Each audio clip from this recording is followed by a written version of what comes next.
ibihe byiza nshuti bakunzi ba Ecomedia TV kandi twizere ko mukomeje kugira ibihe byiza aho muherereye hose wa uri ku mugabane wa Afrika, muri Asia, muri Australia, muri Amerika n'ahandi hose.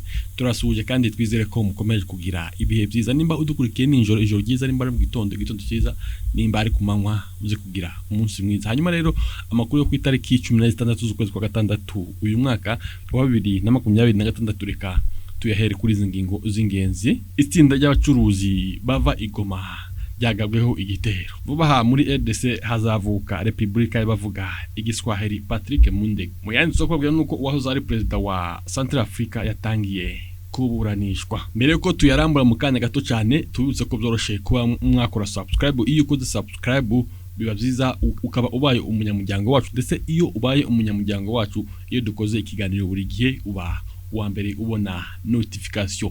Aya n'ayandi ntababwiye ni mu kanya gato cyane mutaza gucikwa.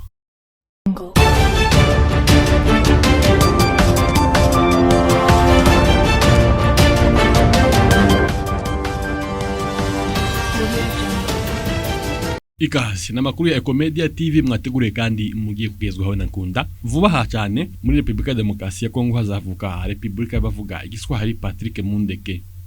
Umujyanama w'umunyapolitike Moise Katumbi Chapwe Patrick Mundege yatangaje ko mu burasirazuba bwa Republika Demokarasi ya Kongo ashobora kuvuka igihugu cyiswe Republika y'abavuga igiswahili mu gihe President Felix Tshisekedi yakomeza gahunda yo guhindura itegeko nshinga. Mundege yavuze mu kiganiro yagiranye n'ikinyamakuru cya Kivu Morning Post aho yanenze bikomeye umugambi wa President Felix Tshisekedi wo guhindura itegeko nshinga. Avuga ko ashobora guteza amacakubiri no gushira igihugu mu nzira y'ubucakara bwa politike. Yagize ati vuba cyane Republika yunze ubumwe y'abavuga igiswahili izavuka. Nabwo n'uburenganzira bw'abaturage bo mu burasirazuba babishaka. Amadarapo ya Republika nshya y'uburasirazuba hari gukorwa izahuza intara Kivu y'Amajyaruguru, Kivu y'Amajyepfo ndetse n'Amanyema na Ituri. Mundeke yavuze ko kandi gukomeza gahunda yo guhindura itegeko nshinga bishobora gutuma bamwe mu banyapolitike n'abaturage bahitamo inzira yo kwigenga cyangwa se gutandukana n'ubutegetsi bw'Kinshasa.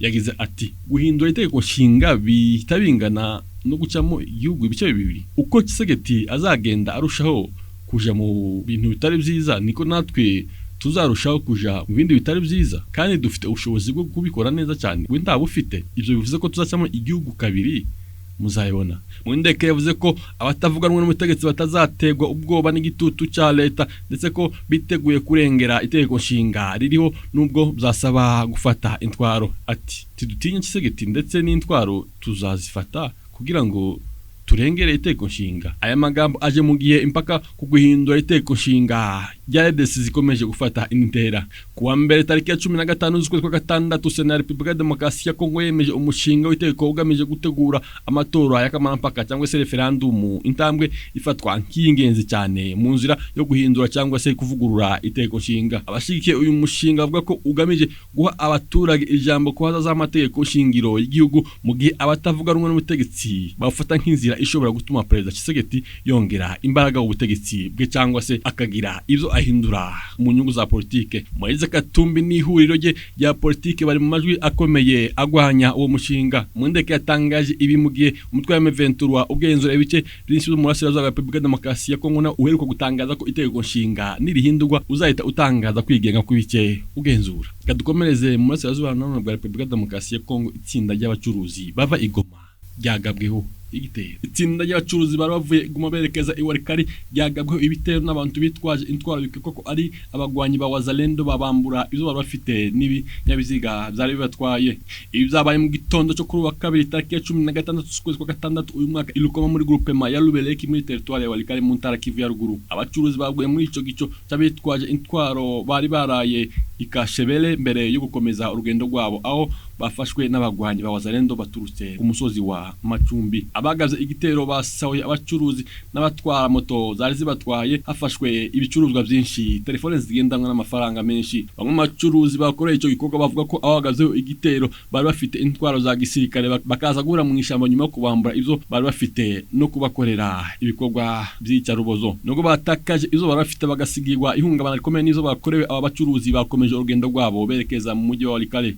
Iki gitero cyakorewe abacuruzi cyongereye impungenge z'umutekano ku ruhande rwa Kashebele Muganza cyane cyane mu gace ka Rukomo kagace gakunze kugaragaramo ubusahuzi n'ibitero mu mezi ashize kandi gace gakunze kurangwamo imitwe myinshi by'umwihariko umutwe wa Wazalendo ufatanya n'igisirikare cya Repubulika ya Demokarasi ya Kongo mu guhangana n'abagwanyi bihuriro M23.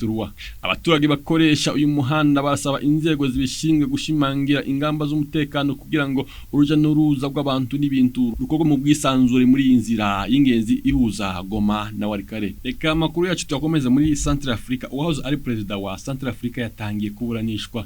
Urukiko shikwe n'umuryango w'abibuza muri Repubulika Central Africa rwatangiye kuburanisha adahari François Bozize wahoze ari perezida w'icyo gihugu akekwaho ibyaha byibasiye inyoko muntu byakozwe hagati umwaka wa 2009 kugeza 2013.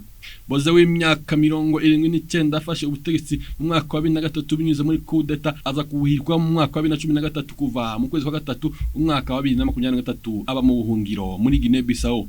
Ibyaha akurikiranwe bivuga ko byakozwe n'abari mu nzego z'umutekano ze birimo ubwicanyi kurirwa irengero icarubozo n'ihohoterwa rishingiye ku gitsina. Nubwo Bozize atari imbere urukiko batatu bahoze ari abasirikare be bakuru Eugene Borete Ngaye Koseti Vianney Semindro na Famine Junior Danny Boy bafungiye muri Central Africa bategereje kuburana. Uru rubanza rukuburanishwa n'urukiko mpuzamahanga rwihariye Central Africa rwa SSC rukorera Ibangi n'urukiko rugizwe n'abacamanza bo muri Central Africa n'abanyamahanga.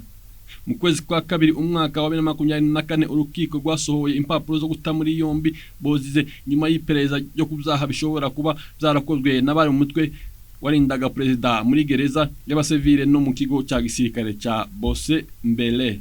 Abacamanza bavuga ko hari ibimenyetso bikomeye bishobora gutuma Bozize abazwa ibyaha nk'umuyobozi wari ufite ububasha kuri abo basirikare. Bozize yaheritswe n'inyeshamba za Seleka zigizwe hanini n'abayisilamu bituma igihugu cinjira mu ntambara nyuma yashinze umutwe witwa Antibalaka wiganjemo abakristo n'abemera imyemerere gakondo agamije kugarukana ubutegetsi. Makuru yacu reka tuyasoze kuri inkuru ivuga ngo ESF yateguye inama yo kwemeza inyandiko z'ibikorwa z'ingabo zo mu kirere.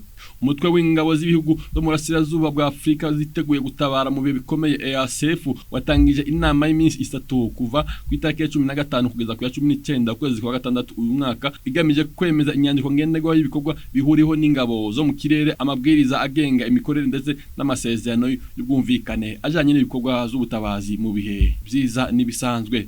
Inama yafunguwe ku mugaragaro na Brigadier General Louise Kabaye umuyobozi w'ishuri ry'ingabo zo mu kirere z'u Rwanda ahagarariye umugaba mukuru w'ingabo z'u Rwanda.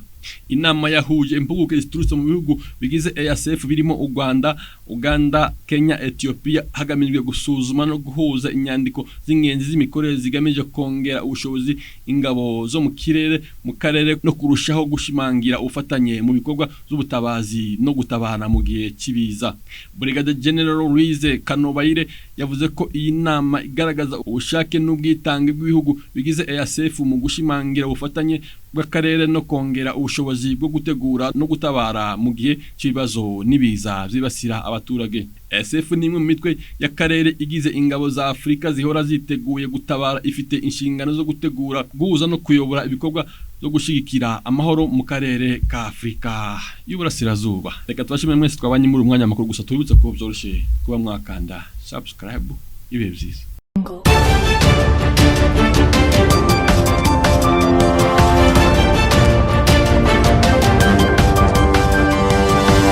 Yemejeko.